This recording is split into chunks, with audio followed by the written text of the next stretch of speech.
안녕하세요. 안녕하세요.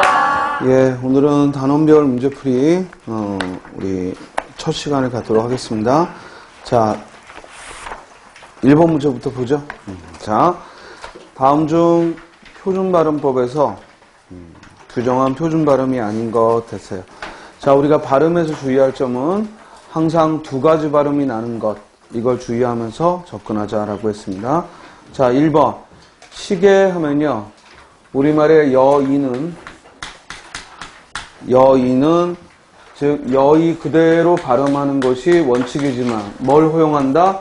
어의, 단모음 어의로 활용하는 걸 허용한다. 맞고요. 다음 2번 문법이라고 발음했을 때 이때 문과 법이 만나서 문법하고 된 소리가 나고 있고, 문제는 뒤에 법을 만나 니은이 미음으로 바뀔 이유는 없겠죠? 따라서 된 소리가 되는 것이고 문하고 비음화는 일어나지 않습니다. 따라서 앞에 것만 맞죠. 정답은 2번. 다음 읍고에서 주의할 점은 이게 리을 피읍은 대표음이 비읍으로 나니까 기본형이 읍다고 그리고 읍고 하고 발음되고요. 반면에 뒤에 모음의 어미가 오면 그때는 어떻게 돼요? 읊어하고 연음해서 읊어하고 발음이 되죠.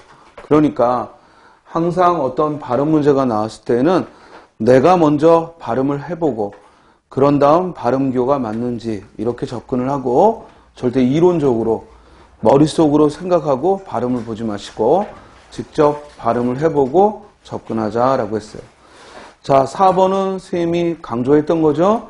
우리가 단모음의 발음을 이중모음으로 허용하는 거 네 단어가 있어요. 네 단어가 뭐죠? 여기 있는 되어, 또 피어, 그리고 이오, 그리고 아니요. 그래서 되어, 피어, 이오, 아니요. 이렇게 네 단어는 즉 단모음 그대로 발음해도 되지만 뭘 허용한다? 이중모음을 허용한다. 그리고 이 되어를 되어하고 이중모음으로 발음했을 때 피어를 피어로, 이오를 이오로, 아니오를 아니오로 이중모음으로 발음했을 때 어떤 의문현상이다? 반모음 첨가. 그렇죠. 반모음이 첨가됐다. 예전에는 이걸 이모음 동화라고 해서 동화현상에 포함을 했지만 지금은 동화가 아니고 첨가다. 따라서 반모음 첨가가 일어났다. 주의하시고, 되어와 피어는 발음상에 두 가지 발음이 된다는 것만 주의하면 되지만 이 이오와 아니오가 발음상 이오, 아니오가 되는 걸 알기도 해야 되지만, 또 하나는 표기상 이요와 이오의 구별 주의하자. 이요는 연결음이 요가 온, 즉 이다라는 서술격 조사가 연결음이 요가 와서 이루어진 형태니까 뭐뭐 이요 했을 때 이요는 연결음이가 왔으므로 문장 중간에, 그리고 이요 했을 때 오는 종결음이니까 종결음이가 온 서술격 조사이므로 문장 맨 끝에 온다. 됐죠? 그래서 이요. 그리고 아니요라는 말과 아니오라는 말은, 아니오는 품사가 뭐다? 형용사고, 품사가 형용사고, 그래서 이다의 반대말로 아니다 하는 말의 활용용으로 아니오라는 형용사고, 반면에 아니오는 두 가지가 있죠. 문장 맨 앞에 오는 아니오는 감탄사로서 네라는 말의 반대말로 아니요 하는 감탄사고, 반면에 또 하나는 아니다라는 형용사에 연결음이 요가 와서 이때 이요 했을 때 이 요와 마찬가지로 연결음이 요가 와서 문장 중간에 무엇이 아니요 하고, 이것은 제 것이 아니요 철수 것입니다. 이렇게 문장 중간에 오는 아니요는 감탄사가 아니라 뭐다? 형용사 아니다의 활용형이다. 기억납니까? 자, 우리가 벌써 2단계로 접어들고 있어요. 문제풀이반이. 그럼 이제 스님 설명이 좀 더 간략해질 수밖에 없습니다. 뭐냐면 그 앞선 단계에서의 학습을 전제로 해서 말씀드립니다. 자, 여기 아니오라는 말은, 이때 아니오는 품사는 효용사인데 연결어미 요가 와서 문장 중간에 온 것이고, 이 앞에 감탄사 아니오는 문장 맨 앞에 오는 독립어로, 즉 네라는 말의 반대말로 아니오가 오는 것이고, 그리고 문장 맨 끝에 서술어로 아니오는 형용사의 종결어미가 온 것이다. 됐죠? 그리고 여기 오늘 오전에도 설명했지만 이 요라는 연결어미가 오고 오라는 종결어미가 왔다는 이 말은 맞지만, 그렇다고 해서 이 이다가 용언이 아니라 이오는 뭐다? 서술격 조사. 이오 서술격 조사입니다. 서술격 조사가 이렇게 연결어미와 종결어미가 와서 활용이 된 것이고, 그러나 형태소로는 이오가 하나의 서술격 조사고 이오가 하나의 서술격 조사인 겁니다. 그렇죠? 자, 따라서 1번의 정답은 2번이고요.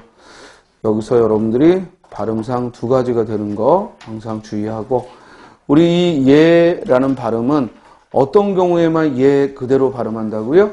예와 레, 예와 레, 예와 레의 경우는 즉 어이의 단모음이 발음될 수 없다. 예와 레를 제외하고 개매 폐해는 예와 어이 단모음 어이가 모두 가능하지만 예와 레의 경우에는 즉 원래 발음 그대로 표기 그대로만 발음이 된다 하는 거 주의하고, 또 우리 지난번 기출문제 때도 얘기를 했지만 주체라는 이렇게 외모음은 그대로 주체하고 발음해도 되지만 뭘 허용한다?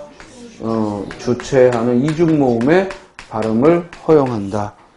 이것도 함께 또 기억을 해야죠. 자, 2번 문제 봅니다. 국어의 특질에 대한 설명으로 적절한 거. 우리 문법 공부하면 첫 시간 내지 즉 첫 시간에 언어의 특성과 기능을 공부하고 두 번째 시간에 공부하는 게 국어의 특질이에요. 사실은 이건 대한민국 모든 수험생이 다 공부한 건데 이게 무슨 변별력이 있느냐 하겠지만 오히려 배운 지 오래됐기 때문에 자칫하면은 놓치기 쉽다고. 자, 국어의 특질 했을 때 결국 여기 사용되는 문법 용어에 주의하시는데 1번 장애음, 특히 파열음과 파찰음, 요 표현까지 조심해야 돼. 파열음은 뭘 말하죠? 비읍, 디귿, 기역 계열. 파찰음은 뭘 말하죠? 지읒 계열. 이는 평음과 경음과 유성음의 사망대립이다. 틀렸지? 유성음이 아니라 평음, 경음, 그리고 뭐야? 격음이죠. 격음. 유성음이 아니라 격음이란 표현을 써야죠. 유성음은 뭘 가리키냐면 울림소리를 말해요. 그리고 무성음은 안 울림소리를 말하고요. 따라서 평음, 경음, 유성음이 아니라 평음, 경음, 격음이죠. 평음은 뭘 말해요? 예사소리. 경음은 된소리. 그리고 격음은 거센소리. 거센소리. 그래서 평음, 경음, 격음이라는 구별을 하죠. 그러니까 앞에 파열음과 파찰음에서 여기까지는 참 좋은데 그 뒤에 분류가 틀렸죠. 그래서 프, 프, 프, 트, 뜨, 트, 그, 크, 츠, 쯔, 츠 이렇게 평음, 경음, 격음의 구별을 합니다. 2번 조사 어미가 발달했다는 건 맞죠? 여기까지는 맞는데 굴절어적 특성이 아니라 뭐야? 첨가어적. 첨가어로서의 특성을 갖죠. 우리는 어미가 첨가되고 조사가 첨가되어서 변화한다라고 설명합니다. 굴절어라는 말은 어떤 단어에만 적용하면 되지? 영어권에, 영어 표기에 적용하면 되죠. 3번 음절초에. 음절초라는 얘기는 첫소리야. 음절이란 건 뭘 말해? 한 덩어리의 소리. 예를 들어 여기 주체라고 하면 요 주가 하나의 음절이고 최가 하나의 음절이지. 그렇죠? 자, 그 음절의 첫 소리에 쌍기역이나 쌍디귿이나 쌍비읍 등 둘 이상의 자음이 함께 올 수 있다라고 했어요. 즉 쌍기역, 쌍디귿, 쌍비읍 등 둘 이상의 자음이라고 했는데 이때 쌍기역, 쌍디귿, 쌍비읍은 둘 이상의 자음이라고 했는데 둘 이상의 자음이 아니라 하나의 자음입니다. 쌍기역, 쌍디귿, 쌍비읍은 하나의 자음입니다. 절대로 두 개의 자음이 아닙니다. 그래서 우리말의 음절 초에 자음은 하나만 소리가 나고 둘 이상의 자음이 올 수가 없습니다. 그걸 우리는 뭐라고 합니까? 두음 법칙이라고 하는 겁니다. 이해됩니까? 또한 겹받침에서 쌍기역, 쌍비읍, 쌍지읒은 소리가 하나만 대표음으로 나죠. 그렇죠? 그리고 첫 소리에서 쌍기역에 까 하고 깜 하고 된 소리가 난다면 그건 된 소리라는 하나의 자음이지 두 개의 자음이 아닙니다. 이해됐어요? 3번도 틀렸습니다. 분위기 보니 또 많이 틀렸군. 자, 그래서 쌍기역은 기역과 기역이 온 게 아니라니까. 쌍기역이 된 소리로 하나의 자음이지, 이 사람들아. 알겠어요? 다음 4번 화용론적으로. 자, 화용론이라는 좀 어려운 말을 썼는데 화용론은 말을 주고받는다라는 얘기야. 말을 주고받는다라는 말이야. 그래서 우리말을 주고받을 때 즉 소유 중심의 언어가 아니라 존재 중심의 언어다라는 얘기는 처음 들어볼 거야. 이런 표현 자체가 사실은 우리 시험 범위를 좀 벗어난 건데 이게 경찰직 문제에 나왔던 거예요. 이 표현이. 따라서 선생님이 이 표현을 다른 걸로 바꾸려다가 그대로 둔 이유는 자, 문제 푸는 요령. 1번과 2번과 3번에서 정확히 공부한 것들을 가지고 이해했다면 1, 2, 3이 모두 틀렸다는 걸 알아야 되고 그리고 우리 언어는 소유 중심이 아니라 존재 중심의 언어다라는 얘기는 한 단어 한 단어가 다른 언어와의 관계가 아니라 그 자체가 독립되어서 사용될 수 있어. 오로지 예외라면 서술격 조사밖에 없는 거야. 조사를 뺀. 조사는 반드시 다른 언어에 붙어야지만 다른 단어에 붙어야지만 존재하지만 나머지 다른 단어들은 조사를 제외한 모든 단어들은 즉 혼자서 독립하여 문장 성분이 되는 거야. 그래서 우리말은 존재 중심의 언어다. 그래서 어순 중심이 아니라 우리말은 영어는 어순 중심이지. 즉 반드시 앞과 뒤에 어순이 정해져 있다면 우리는 그 단어 자체가 존재 중심의 단어라. 그걸 문법적으로 설명하는데 조사가 붙어서 표현해 줄 뿐이니까 목적어라고 해서 늘 서술어 뒤에 올 필요가 없고 서술어 앞에 올 필요도 없다. 이해돼요? 그러므로 우리말은 존재 중심의 언어다라는 평가를 하는 겁니다. 그러므로 2번의 정답은 4번입니다. 다른 거 없고 그냥 우리말은 화용론적으로 이야기를 주고받을 때 한 단어 한 단어가 즉 실질적인 의미를 가지므로 존재 중심의 언어다 이렇게 기억하시면 됩니다. 그렇죠? 다음 3번 문제를 봅니다. 이번에는 국어의 의문 현상을 물었습니다.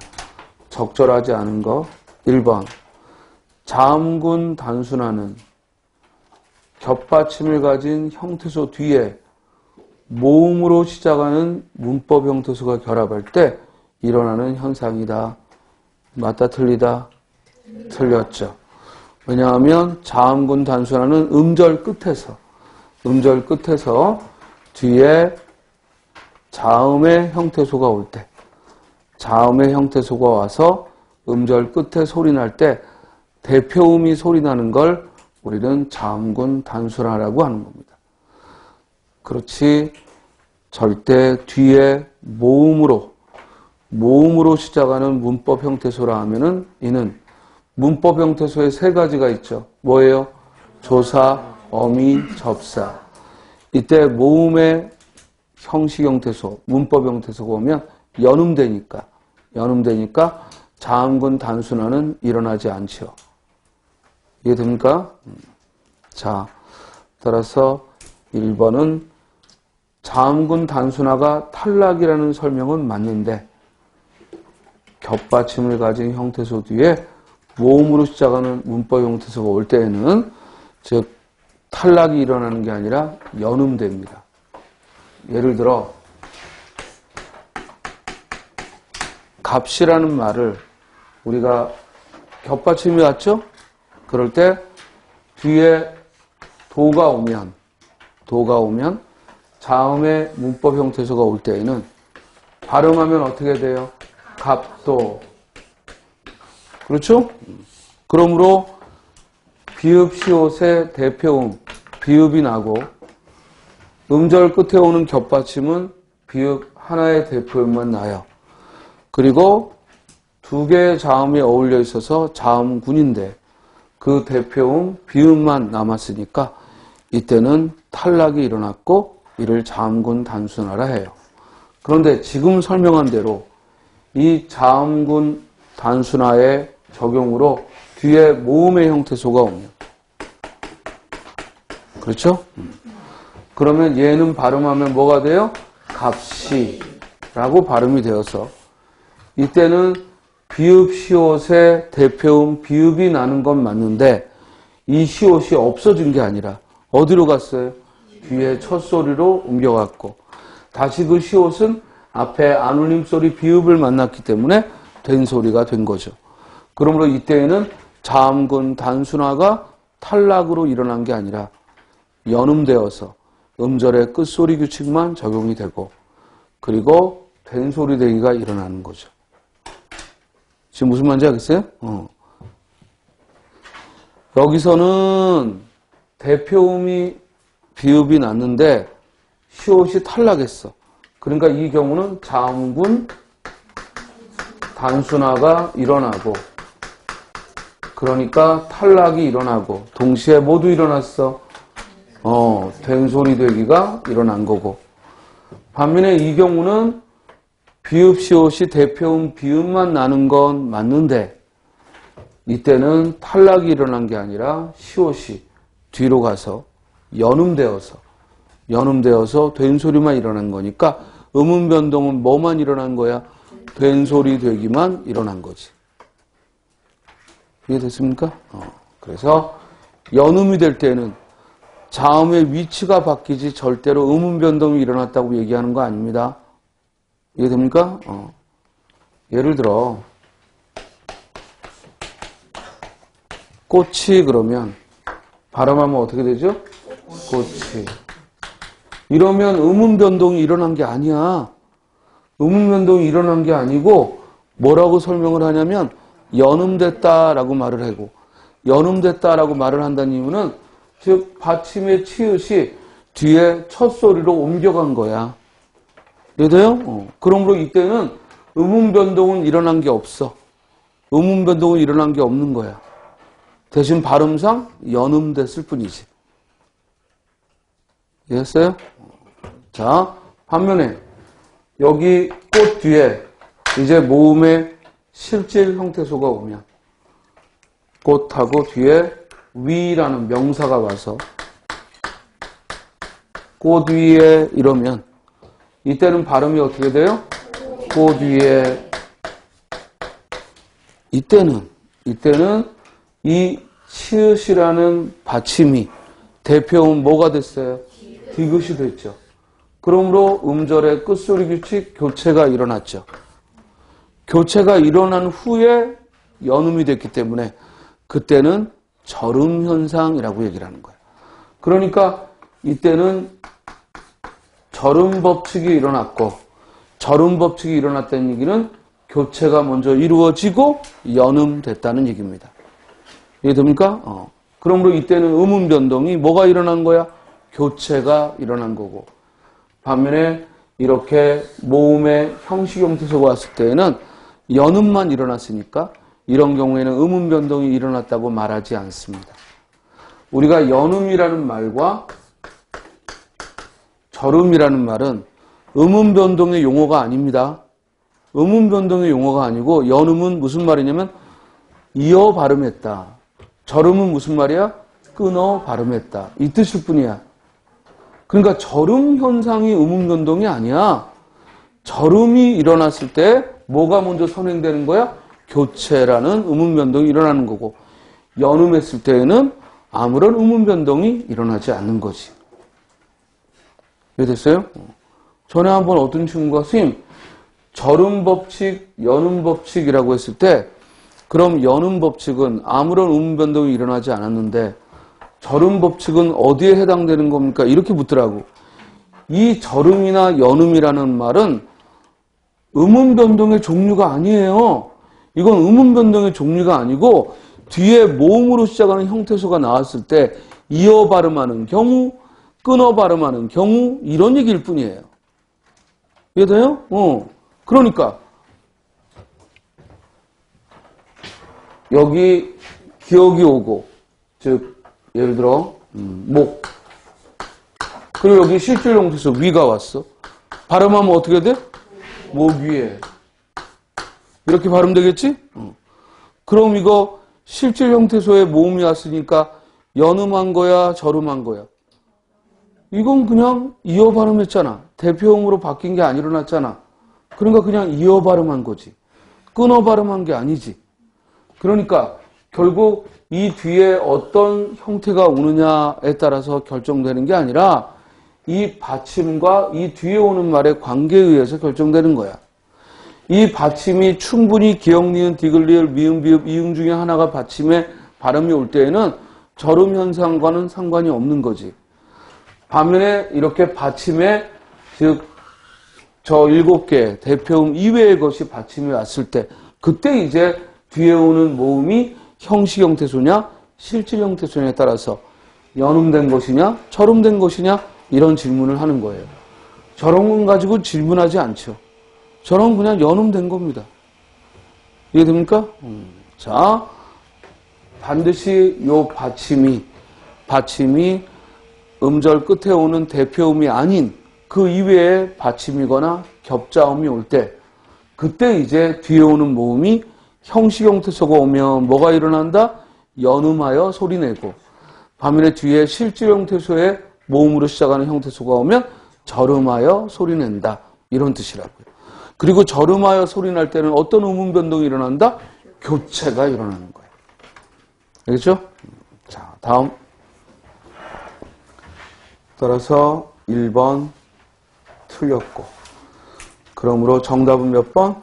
1번. 됐죠? 다음. 첨가는 니은 첨가의 경우 자음으로 끝나는 말 뒤에 이나 반모음으로 시작하는 말이 결합할 때 니은이 새로 덧붙는 현상이다. 이 말로 충분히 이해가 되면 다행인데 안 될 때에는 예를 들어보면 되죠? 예를 들어보면. 따라서 우리가 꽃잎 그랬을 때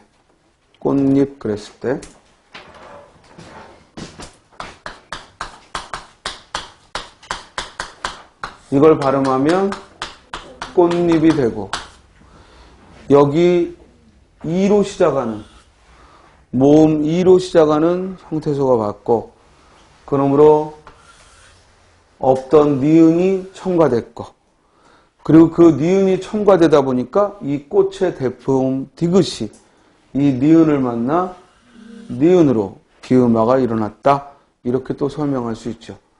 그러므로 이때 니은이 첨가됐다라는 건 자음으로 끝나는 말 뒤에 이모음이 오거나 반모음으로 시작하는 말이 올 때, 이게 뭐냐면 뒤에 오는 모음이 이야 여요 유로 시작할 때 이 뜻이야. 이야 여요 유로 시작할 때 니은이 첨가됩니다. 우리 이런 예들이 어디에 들어있나요? 표준발음법 28항부터 29항 30항까지. 표준발음법 28항, 29항, 30항을 한 번 더 읽어보시면 즉 니은 첨가의 사례가 충분히 나와 있습니다. 그렇죠? 그리고 니은이 첨가됐는데 그 조건이 명사 결합이고 앞에 음절이 울림수로 끝났을 때는 특별히 뭐라고 부른다? 사이소리 현상이라고 부르는 겁니다. 이는 첨가고요. 다음 3번 축약은 즉 유기음화는 히읗과 기역, 디귿, 비읍, 주음 중 지읒 중 하나가 만날 때 이 두 자음이 하나의 음으로 실현되는 현상이다 라고 했는데 유기음화라는 말이 틀렸어요. 여기 유기음화라는 말이 무슨 의미냐면 우리가 자음 축약이라고 했을 때 히읗과 기역, 디귿, 비읍, 지읒이 만나서 거센 소리 그게 뭐예요?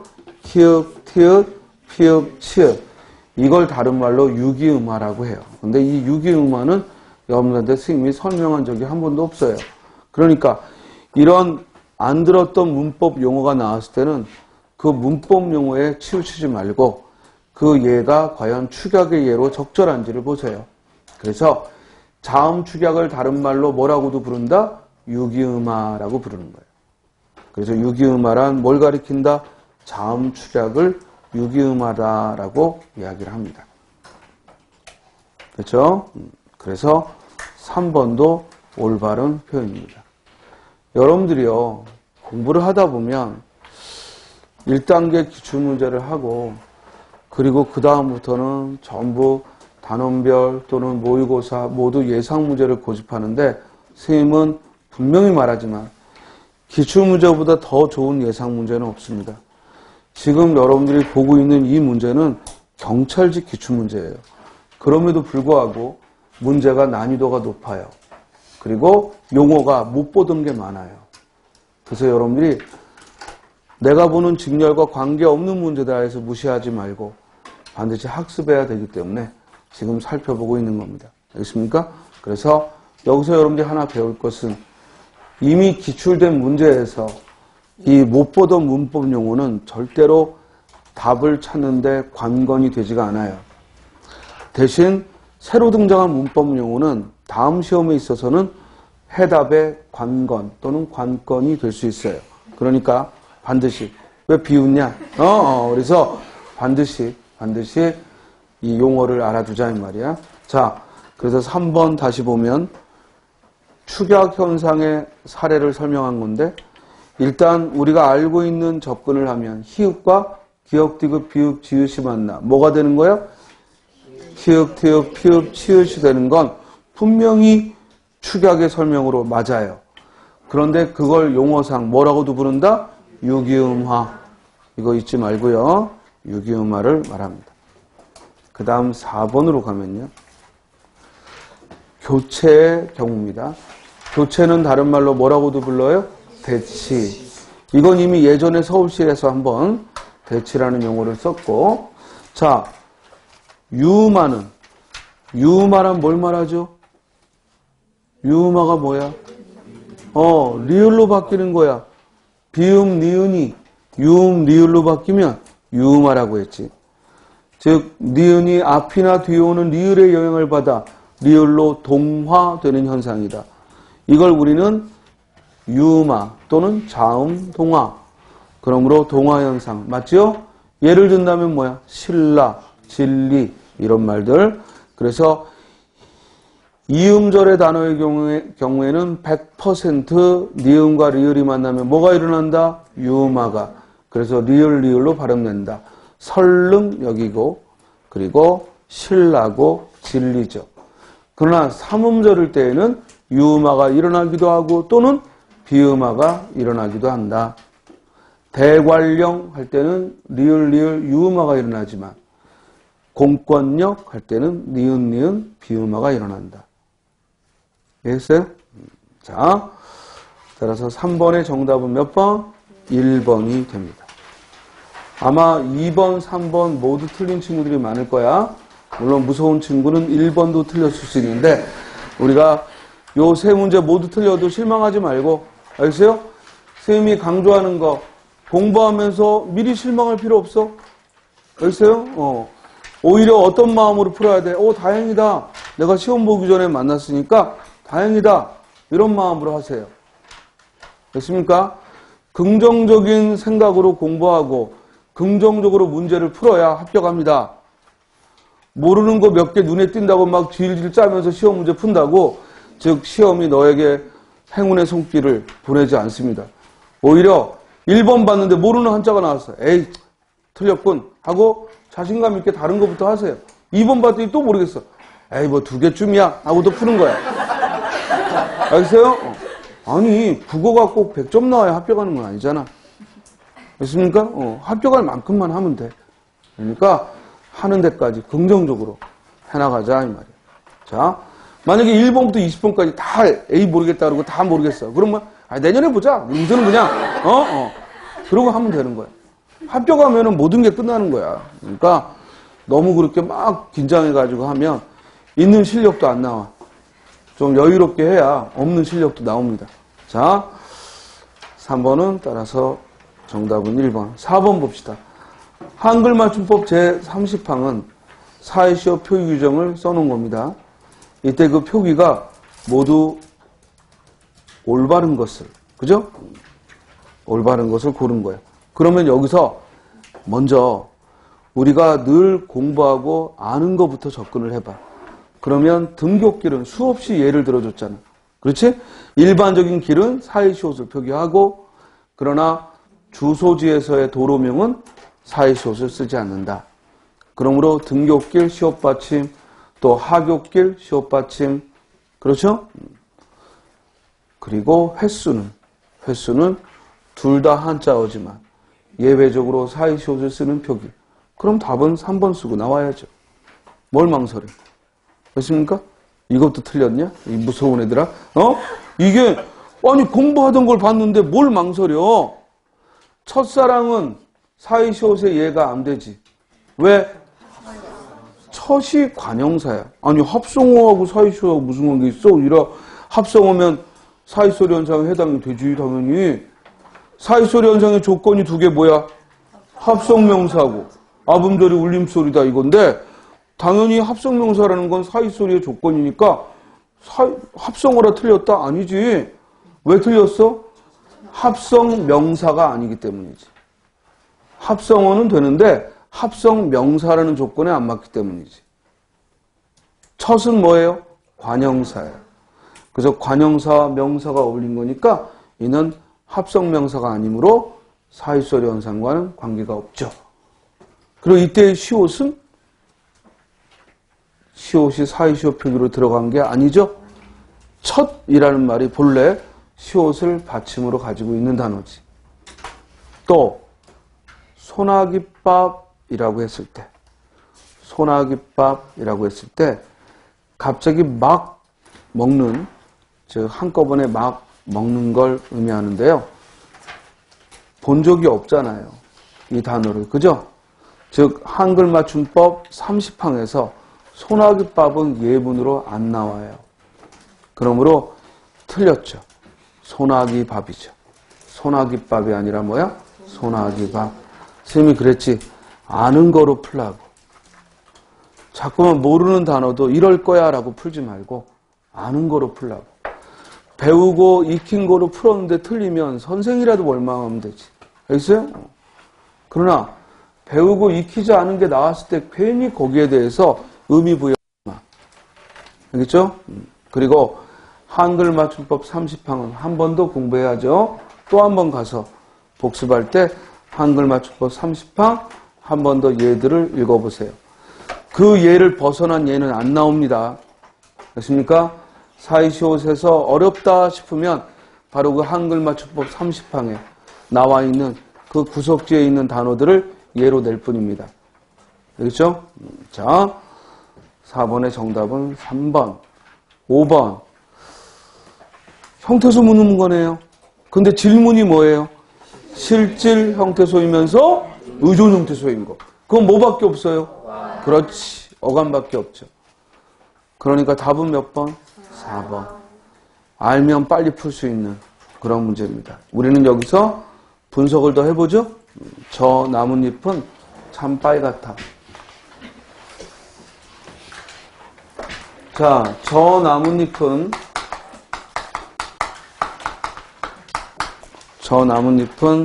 참 빨갛다. 문법 문제 내려고 문장이 아주 유치하기 짝이 없는 문장을 줬어요. 자, 질문. 저 나뭇잎은 빨갛다. 하나의 문장이고 어절은 몇 개? 몇 어절? 4어절. 그러면 단어는 몇 개? 단어는 조사 은이 들어있으니까 5단어. 그렇죠? 자, 이 5단어의 이름을 뭐라고 부른다고? 품사. 5단어의 이름을 뭐라고 부른다고? 품사. 그럼 앞에서부터 불러봐요. 시작. 저는 관형사, 나뭇잎 명사, 은 조사, 참 부사, 빨갛다 형용사. 그렇죠. 이렇게 5단어의 이름이 바로 품사야.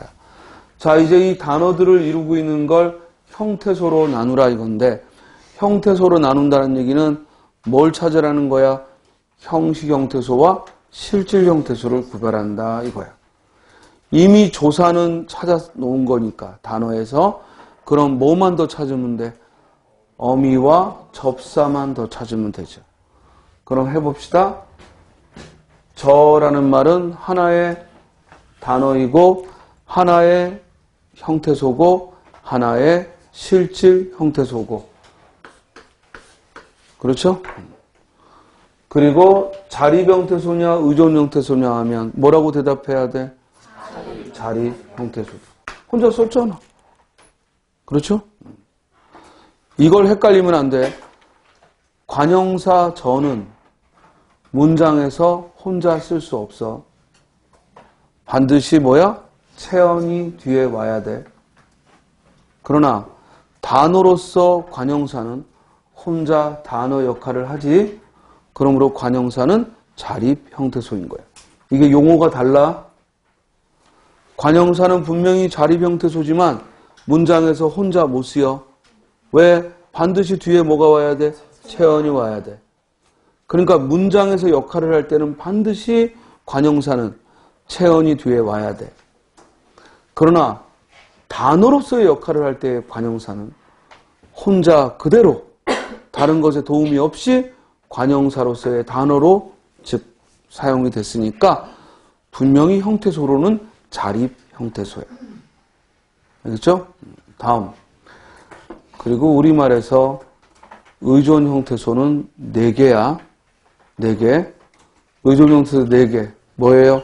형식 형태소 플러스 어간. 이해돼요? 이게 의존 형태소야. 그리고 형식 형태소에 해당되는 3개. 뭐라고? 조사, 어미, 접사. 그것만 기억하면 돼. 자, 그러면 실질이고 자립이야. 다음 나뭇잎은 합성어죠? 예, 합성어죠? 뭐와 뭐로 이루어져 있어? 나무와 잎으로. 시옷은 이건 의문 현상에서의 사이소리의 표시이므로 형태소로는 처리한다 안 한다? 안 한다. 형태소로는 사이시옷을 처리하지 않는다고 분명히 말했어요. 알겠어요? 따라서 나무는 실질이면서 자립, 잎은 실질이면서 자립, 조사은은 형식이면서 의존이죠. 조사는 형식 형태소고 의존 형태소죠. 다음 부사 참은 실질이면서 자립이죠. 자, 이제 빨갛다는 먼저 뭐와 뭐로 나눠야 돼? 어간과 어미. 어간이 뭐야? 빨갛. 어미는 뭐야? 다. 그렇죠? 그러므로 빨갛이라는 어간은 실질이지만 뭐다? 의존. 어미다는 형식이면서 뭐다? 의존. 그러니까 질문이 실질이면서 의존이다라는 건 뭐 찾으라는 거야? 어간 찾으라는 얘기다. 됐죠? 다음. 여러분들 빨갛다의 빨갛은 어간이고 더 이상 형태소를 구별할 수 없습니다. 그러나 명사 빨강은 우리 빨간색을 뭐라고 불러? 빨강. 이때 빨강은 파생어입니다. 파생어. 어떻게 이루어진 말이야? 빨갛다라는 그네. 명사형 전미사 뭐가 온 거야? 이응이 온 거야. 이해돼요? 그래서 빨강은 파생어입니다. 빨강은 파생어야. 어근 빨갛다에 전미사 이응이 와서 빨강 파생어입니다. 됐죠? 자, 다음 6번 문제를 봅니다. 다음은 외래어 표기법의 기본 원칙을 설명했는데 적절하지 않은 걸 물었습니다. 1번 제1항은 외래어는 국어의 현용 24개의 자모만으로 적는다. 맞다 틀리다? 맞다. 이 말은 무슨 뜻이냐면 외래어 표기에는 국어의 자음, 모음 이외에 어떤 문장보호도 사용하지 않는다. 이 뜻이야. 그리고 24개란 뭘 가리키는 거야? 기본 자모의 개수를 말하는 거야. 그리고 이 기본 자모 24개를 이용해서 당연히 40개의 의문을 표현하는 거지. 다만 여기서 국어의 현용 24개의 자모만으로 적는다는 뜻은 그렇게 24개의 자음 모음만 쓸 수 있다 이 뜻이 아니라 이렇게 한글의 자음 모음만 이용하고 뭘 사용하지 못한다? 다른 문장 보호는 절대 사용하지 못한다 이 뜻입니다. 됐습니까? 왜냐하면 자음, 기본 자음에는 뭐가 빠져있지? 기본 자음 14개에는 뭐가 빠져있어? 된소리 5개가 빠져있는데 그럼 외래어 표기에 된소리 절대 못 써요? 아니잖아요. 동남아에서 들어온 말은 외래어 표기 쓰잖아요. 호찌민 쓰잖아요. 푸켓 쓴단 말이야. 마오쩌둥 쓴단 말이야. 이해돼? 그러므로 된소리를 못 쓴다 이런 식으로 제1항을 해석하면 안 되고 제1항의 의미는 외래어 표기를 할 때 한글의 자모 이외에 어떤 문장 보호도 쓸 수 없다 이 뜻이라고. 이해됐어요? 그리고 24개라는 숫자 꼭 기억하고. 그렇죠? 이 24개는 기본 자모의 개수를 말하는 겁니다. 다음 제2항은 외래어에서 하나의 의문은 원칙적으로는 하나의 기호로 적습니다. 그래서 우리가 그 예로서 F를 피읍으로 즉 외래어에 원래 원어에 F가 들어가는 말은 피읍으로 적는다 하면은 그 피읍이 우리 귀에는 F가 히읗으로 들려도 쓸 때는 반드시 뭐야? 피읍으로 써야 한다. 그러므로 파이팅이 아니라 뭐라고? 파이팅이고 파일이 아니라 뭐라고? 파일이고 패밀리가 아니라 뭐라고? 패밀리고 판타지가 아니라 뭐라고요? 판타지다. 알겠죠? 다음 제3항은 받침에는 기역, 니은, 디귿이 아니라 디귿이 빠져야지 디귿이 빠지고 리을, 미음, 비읍, 시옷, 이응 7개만이 외래어 표기의 받침으로 쓸 수 있죠. 정답 몇 번? 3번. 우리 기역, 니은, 리을, 미음, 비읍, 시옷, 이응 이렇게 7개만이 외래어 표기에 쓸 수 있고 우리말에 음절의 끝에 소리나는 대표음이 7개라고 했을 때 그 7개는 이 7개와 다르죠? 그때는 뭐가 빠지죠? 시옷이 빠지고 기역, 니은, 디귿, 리을, 미음, 비읍, 이응이 돼. 자, 질문. 외래어 표기에 쓸 수 있는 7개의 자음 디귿을 뺀 기역, 니은, 리을, 미음, 비읍, 시옷, 이응 이 7개의 자음은 우리 고전 문법에서 7종성과 일치해요. 그러므로 우리 고전 문법에서 7종성법, 즉 받침에 디귿을 쓰지 못하고 그 자리에 시옷을 쓰는 이 7종성의 받침 규정은 어느 시대의 받침 규정입니까? 어느 시대의 받침 규정? 근대 국어 17세기 메모해. 17세기 근대 국어의 7종성법 17세기 근대 국어의 7종성법 바로 그 7종성에 해당되는 게 외래어 표기의 7가지하고 똑같아. 7종성도 디귿을 못 써. 그러니까 받침에 디귿이 있으면 그건 팔종성을 말하고, 받침에 디귿이 들어갈 자리인데 시옷이 써 있으면 그건 칠종성의 적용을 받은 거예요. 이해됐어요? 자, 여기서 잠깐 복습하면 우리 15세기를 중세국어라 하고 17세기는 근대국어라고 하고 그리고 20세기는 현대국어라고 해. 그러면 중세국어의 표기는 연철, 소리 나는 대로 적는 거였기 때문에 받침에 쓸 수 있는 건 8개면 충분했어. 그걸 뭐라고 불러? 팔종성. 그리고 현대국어는 그 받침의 표기에 있어 분철, 끊어적기를 하기 때문에 받침에 올 수 있는 표기는 모든 자음이 표기에 와. 그걸 뭐라고 부른다고? 종성, 부용, 초성. 다만 발음은 대표음 7개 만나. 그런데 그 중간에 있는 17세기 근대국어는 연철도 아니고 분철도 아닌 어떤 표기?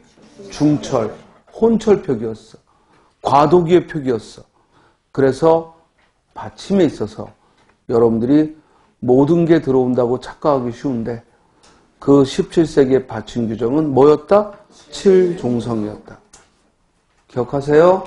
그래서 팔종성, 칠종성, 그리고 다시 종성, 부용, 초성으로.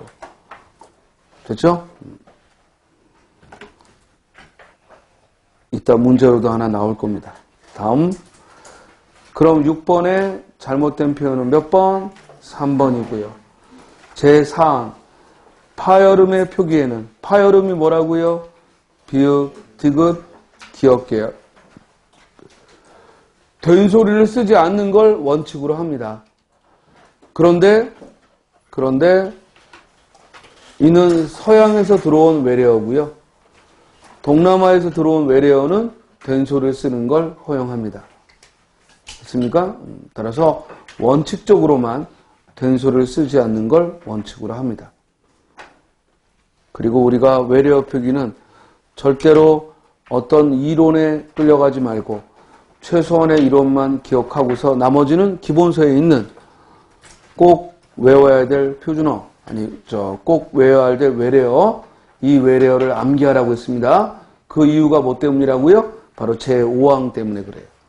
제5항에 뭐라고 써 있어?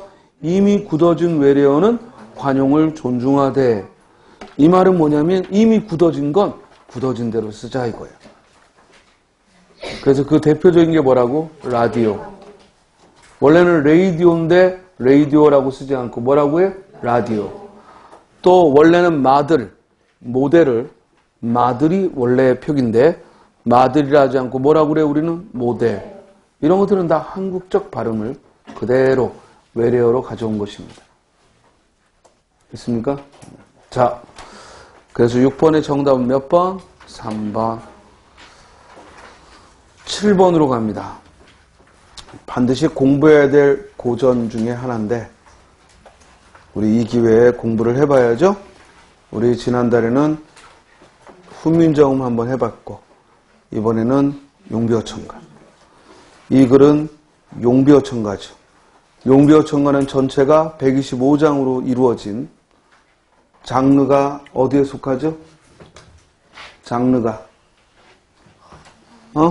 발라드야, 팝이야, 힙합이야. 장르가 어디에 속하냐고? 악장.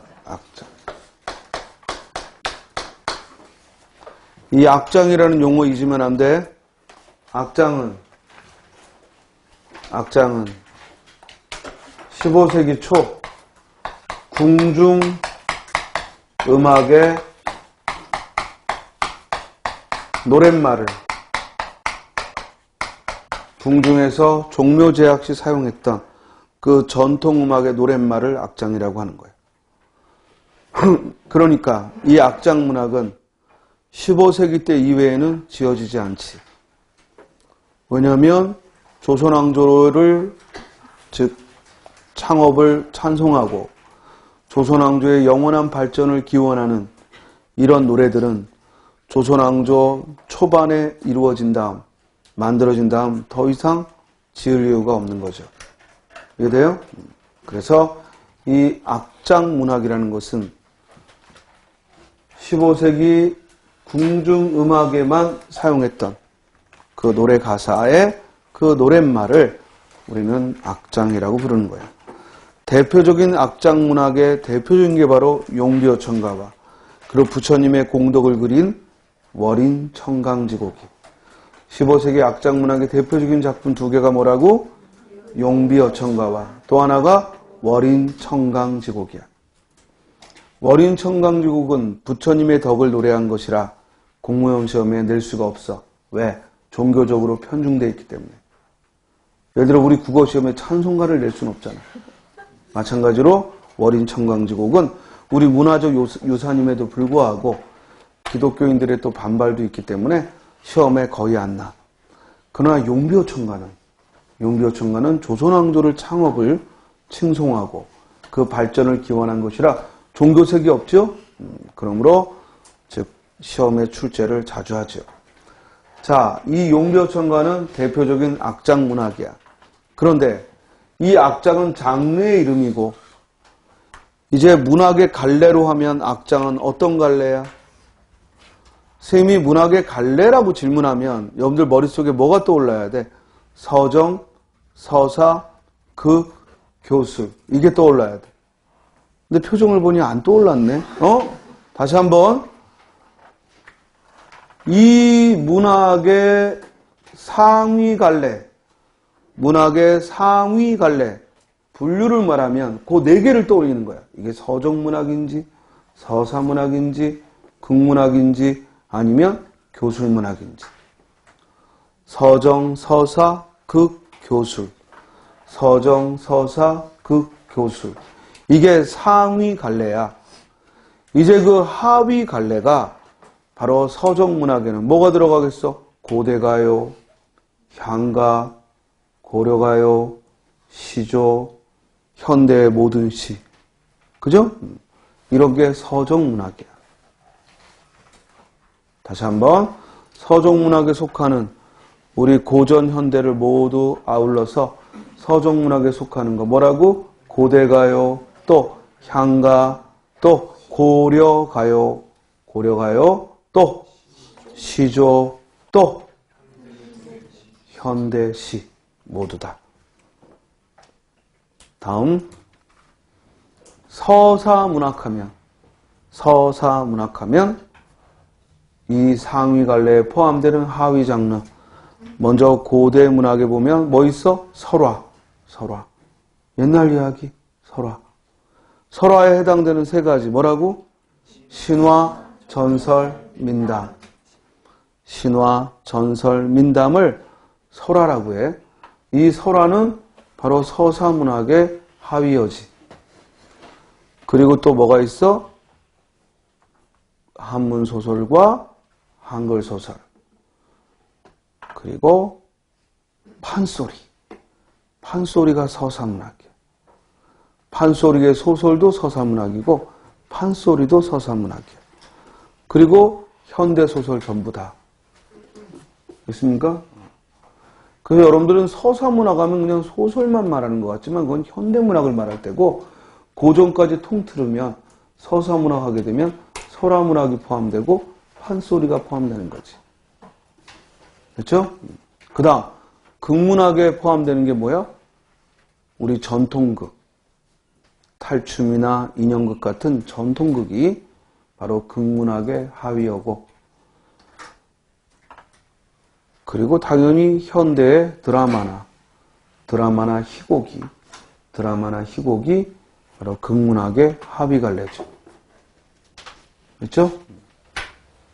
자, 이 서정, 서사, 극문학이라는 이를 서구문학의 3대 갈래, 아리스토텔레스가 이야기한 3대 갈래라고 합니다.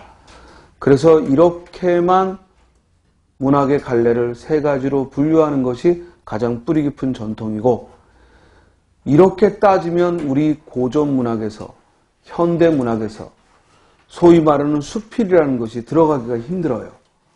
또 우리 고전문학에 있는 한문으로 쓰여진 그 모든 한문 수필이나 한문 폐관문학 또 이런 악장 이런 것들이 들어갈 틈이 없는 거야. 서정, 서사, 극에는. 그래서 나머지 전부를 아우르는 가장 넓은 개념이 뭐예요? 교술문학이야. 그래서 교술문학은 메모해. 교술문학은 고려시대의 경기체가 그리고 폐관문학 그리고 가전체, 즉 경기체가, 폐관문학, 가전체, 이건 모두 고려시대의 교술문학이야. 그리고 조선시대에 오면 악장, 지금 얘기한 악장, 그리고 가사, 정철의 관동별곡 같은 가사문학, 가사, 그리고 잡가, 유상과 같은 잡가, 그리고 한문으로 쓰여진 모든 한문 수필. 그래서 한문으로 쓰여진 수필 또는 우리 한글로 쓰여진 수필, 즉 현대의 수필과 그리고 고전 수필이 모두 다 교술문학에 속해요. 이 정도는 알고 계셔야 됩니다. 서정, 서사, 극, 교술이 상위 갈래고, 그리고 상위 갈래 아래 하위 갈래들이 있는 거야. 자, 그러면 이 악장 문학은 상위 갈래로서 어디에 속한다? 교술문학. 교술 장르에 속합니다. 이거 잊으면 안 됩니다. 그 다음, 이 악장 문학에 영향을 준 것은 이 앞선 교술문학인 경기체가가 뭐지? 고려의 귀족들이 부른 노래야. 고려의 귀족 사대부가 부른 노래고, 이 경기체가의 영향을 받아 즉 악장 문학이 만들어집니다. 그리고 또한 그 경기체가의 영향을 받아 가사 문학이 만들어집니다. 그래서 경기체가, 악장, 가사 문학을 우리가 교술문학의 3대 트리오, 빅3라고 합니다. 알겠어요? 경기체가, 그리고 악장, 그리고 가사 문학은 모두 교술문학에 속합니다. 됐죠? 물론 고려시대의 산문 장르에 속하는 폐관문학과 가전체도 역시 무슨 문학이라고? 교술문학이야. 이거 조심해. 그래서 폐관문학, 가전체, 경기체가, 악장, 가사문학 모두 교술 장르에 속합니다. 자, 그래서 이 용비어천가는 장르상 악장이고, 악장이란 말이 딱 나오면 무슨 뜻이라고? 궁중의 노랫말이었다. 그렇죠? 두 번째, 악장 문학이니까 상위 갈래로 무슨 문학이다? 교술문학이다. 다음, 이제 용비어천가라는 이 작품으로 들어가 보면 용비어천가는 전체가 125장으로 돼 있어. 쉽게 말하면 125절이야.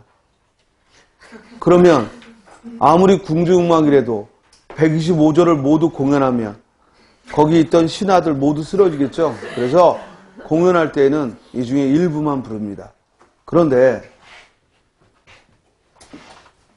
용비어천가 125장 중에서 의미상 모든 노래에 들어가는 노래 구절이 있습니다. 그게 바로 1절과 2절이야. 그래서 1장, 2장은 모든 노래에 노랫말로 들어가고, 나머지는 이제 부분 뽑아서 부르는데요. 일단 용비어천가 125장을 내용상 분류하면 얘는 서사, 그리고 본사, 그리고 결사, 이렇게 내용상 세 파트로 구별을 합니다. 서사, 본사, 결사. 자, 서사에 해당되는 게 1장과 2장이에요. 서사에 해당되는 게 용비어천가 1장과 2장. 용비어천가 1장이 뭐지? 해동육룡이 나라샤 일마다 천복이시니 고성이 통보하시니 1장. 그리고 2장이 뭐야? 불 깊은 남간 바람에 아니 밀세 곧되었고 여름하나니 샘이 깊은 물은 가말에 아니 그칠세 내일어 발 아래 가나니.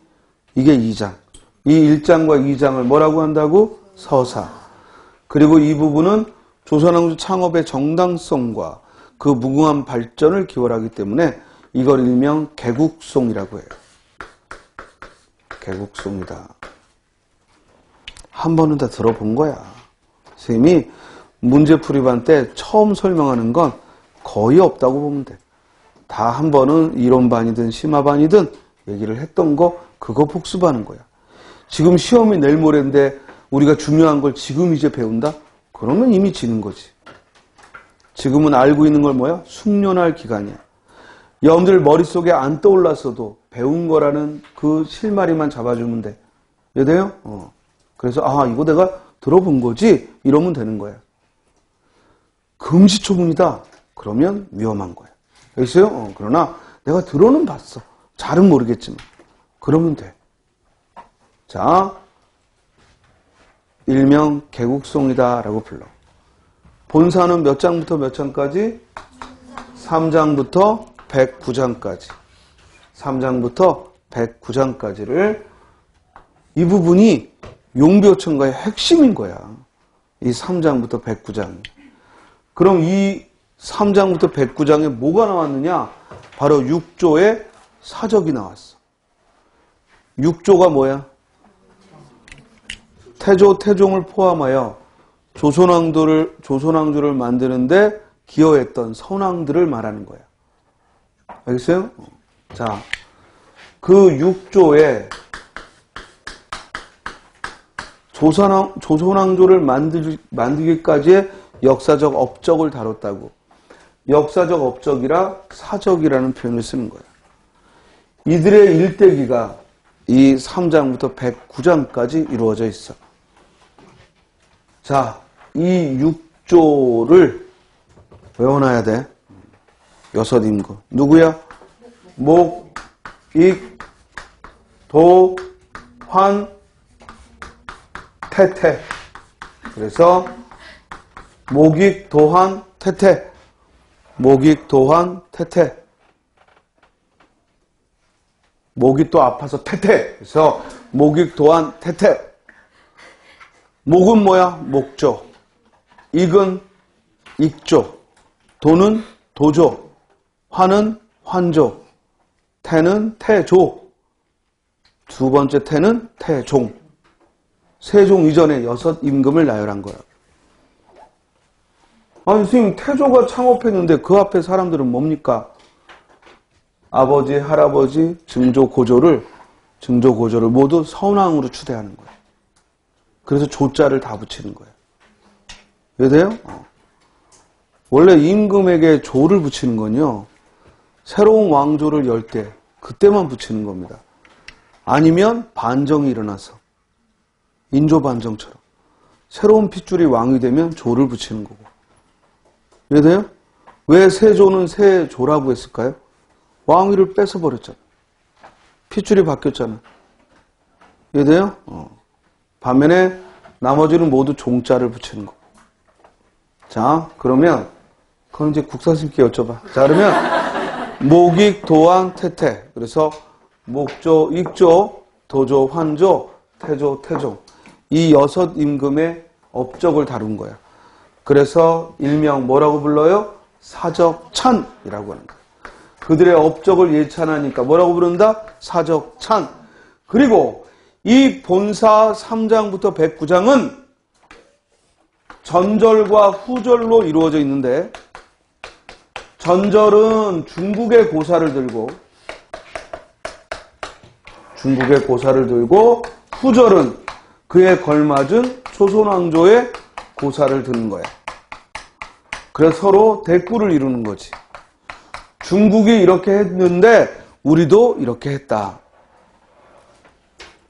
그래서 이 부분에 사적의 즉 6조의 사적에 대한 예찬이 나오고 이 부분이 용비어천가의 제일 중요한 부분이기 때문에 우리가 용비어천가를 특징상 영웅서사시라고 부르는 거야. 그렇다고 해서 용비어천가를 서사문학이라고 하면 안 돼. 그 내용상 성격이 뭐야? 영웅서사에 즉 노래가 들어있다 이런 얘기야. 됐죠?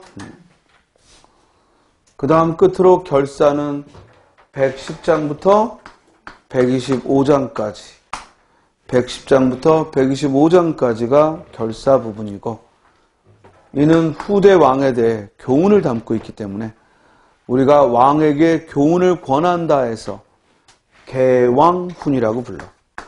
개는 여의의 개야. 왕을 깨우치는 노래다. 개왕훈. 아이의 개를 쓰면 안 돼. 여의의 개를 써서 개왕훈. 왕을 깨우치려는 노래다 이 말이에요. 자, 정리하면 용비어천가는 서사, 본사, 결사로 이루어져 있고 그리고 이 중에서 우리가 꼭 학습해야 될 건 4개야. 하나가 1장과 그리고 두 번째가 2장 그리고 세 번째가 여기 나와 있는 125장 그리고 또 하나가 바로 위화도 회군을 다룬 67장 위화도 회군을 다룬 67장 가람가제 장원을 큰비 사하리로 돼 나가자 자만이여다 서만해 자실 때 한비 사오리래 때 즉 나가자 비우어자 잠기나이다 해서 즉 위화도에 이성기가 주둔했다가 엄청나게 쏟아지는 비가 사흘간 내렸지만 결국 이성계가 회군을 한 후에야 그 섬이 잠겼습니다. 결국 하늘의 도움이었다. 절대 임금 갈아치우는 모반이 아니라 하늘의 도움이었다. 이걸 노래한 게 67장이야. 그래서 이 67장까지 4개 정도 1장과 2장 그리고 67장 125장이 연필 시험의 가장 중요한 4가지예요. 그렇죠? 그리고 거기다가 지금 여러분들이 보다시피 아니구나. 지금 새로 나온 장은 없지? 그래서 우리가 익히 알아야 되는 2장과 125장을 가지고 문법적인 질문을 하고 있습니다. 됐습니까? 자, 해석은 둘째 치고 일단 선택지부터 보세요. 먼저 이 용비어천가는 언제 만들어진 거야? 15세기. 그것도 훈민정음을 반포하기 직전 1445년. 그래서 중세국어의 문법의 귀중한 자료야. 그러니까 결국 용비어천가나 훈민정음 언해본을 가지고 질문하는 건 문법적 질문이 가능한 거고 그 문법적 질문에 있어서 여러분들은 중세국어의 특징과 어긋난 것이 뭔가 이런 시각으로 접근하면 돼.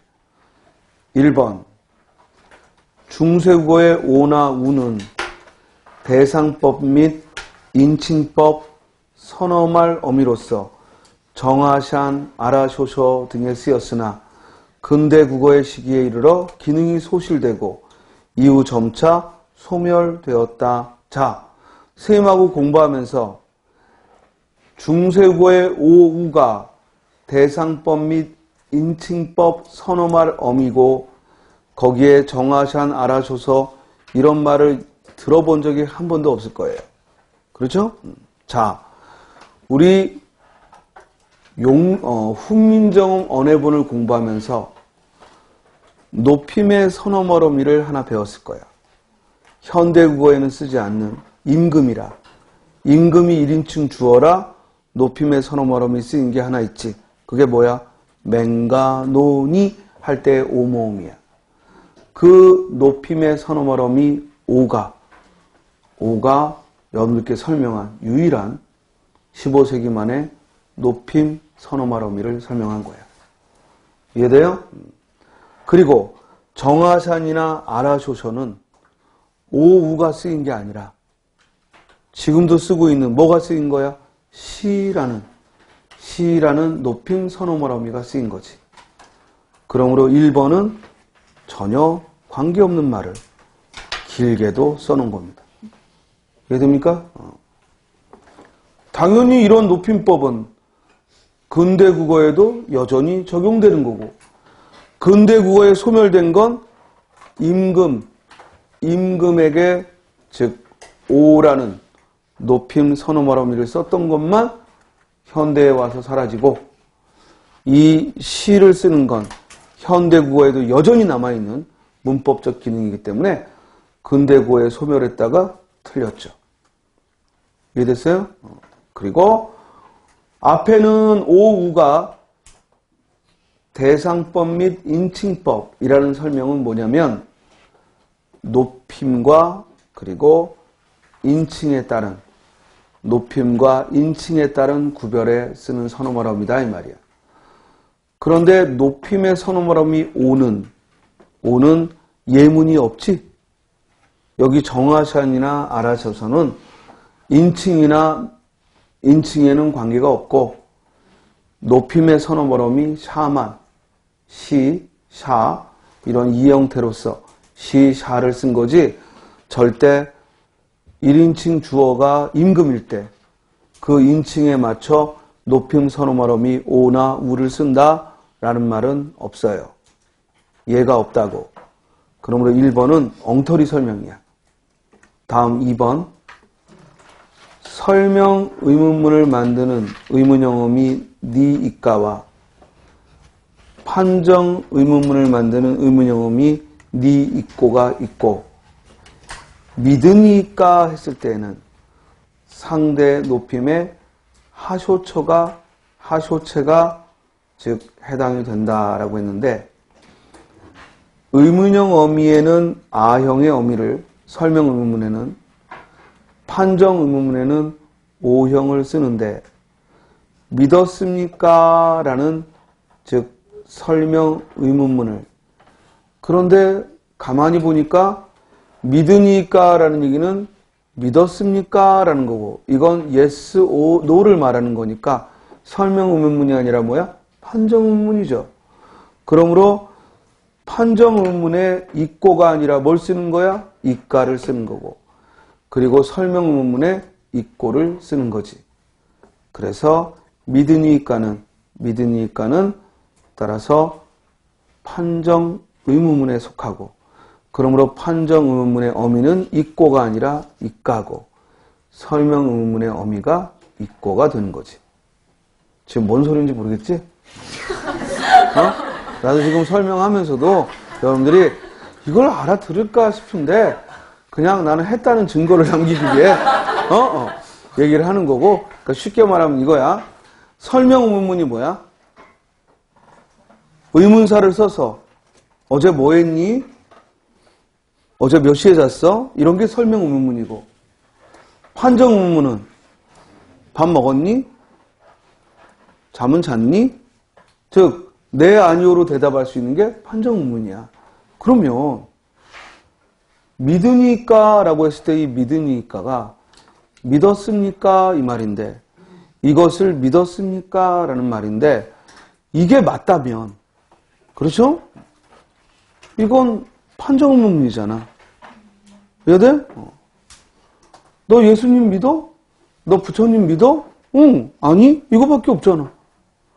그러니까 믿으니까가 판정 의문문이니까 그 위에 설명하고 충돌하잖아. 그 얘기야 지금. 무슨 말인지 알겠어요?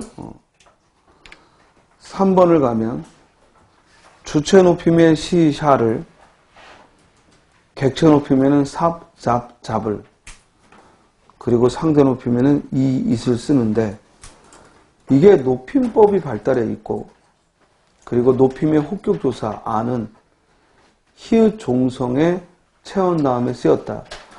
높임의 혹격조사는 아가 아니라 하야.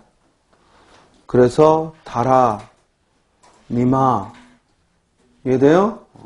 높임의 즉 높임의 혹격조사는 하야.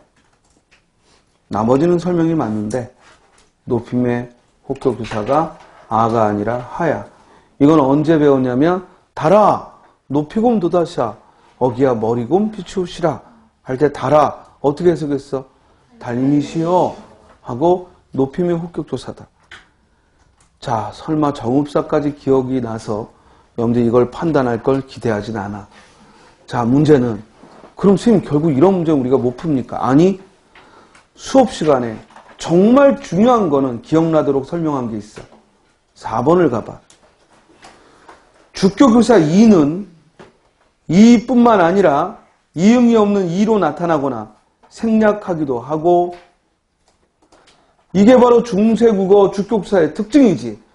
중세국어에는 주격교사 뭐가 없어? 가가 없어. 그래서 이응이 들어간 이를 쓰거나 아니면 모음 뒤에는 이응이 빠진, 아니 자음 뒤에는 이응이 빠진 이를 쓰거나, 아니 거꾸로 말했구나. 받침이 있을 때에는 이응이 들어간 이를 쓰고 모음으로 끝나는 말에는 이응이 없는 이를 쓰지. 지금 같으면 모음의 체언 뒤에는 뭘 써? 가를 쓰는데 15세기 중세구에는 가라는 주격교사가 없으니까 이응 없는 이를 쓴다고. 그리고 부사격사 애가 꼭 형태가 애로만이 아니라 그때그때 아래아를 쓰는 애의가 쓰이거나 예의가 쓰인다는 얘기는 이 글 속에 해석을 하다 보면 충분히 나와 있는 예죠. 이해돼요? 그러므로 정답은 몇 번? 4번. 사실은 1번, 2번, 3번이 중요한 게 아니고 4번에 15세기 때에는 주격조사가 가가 없고 이 모음이 쓰였다는 거, 이게 중요한 포인트야. 자, 칠판 봐봐요.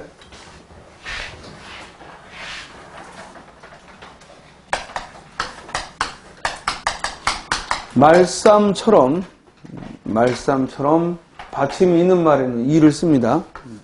그런데 거기 2장 첫 구절에 뭐가 나오냐면 불이 깊은 이라고 나오죠. 그렇죠?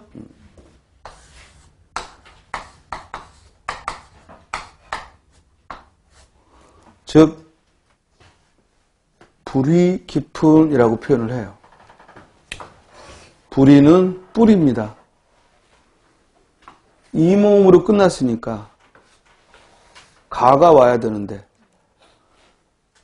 여기 이미 이가 와 있으면 이때는 이 똑같은 이를 쓸 수 없으니까 제로 주격, 즉 주격 조사를 안 씁니다. 이해됩니까? 그래서 해석은 불이 그럼 어떻게 해석하는 거야? 뿌리가라고 해석을 합니다. 이해되죠? 반면에 이 모음이 아닌 모음으로 끝난다. 예를 들어 공자하고 이 모음이 오면, 이가 오면 공제, 맹자, 니러사대 이런 구절이 나오거든. 그러면 이때는 공자가라는 얘기고 앞에 공자하고 모음이니까 이응 없는 이를 쓴 거야. 근데 앞에가 모음의 이로 끝나면 그때는 제로 주격, 아예 주격 주사를 쓸 필요가 없고, 그래서 이렇게 세 가지의 주격 주사의 흐름을 보이는 게 15세기 주격 주사의 특징이야. 자, 이미 충분히 여러분들의 의식은 지금 흐려졌기 때문에 우리가 잠깐 쉬었다가 7번 문제를 해석을 다시 하고 설명을 덧붙이도록 하겠습니다. 알겠죠? 일단 7번의 정답은 4번이고 여기서 여러분들이 익혀야 하는 것은 바로 15세기 주격 조사에 가가 없었다는 것, 이걸 포인트로 기억하시면 되겠습니다. 잠깐 쉬었다 하죠.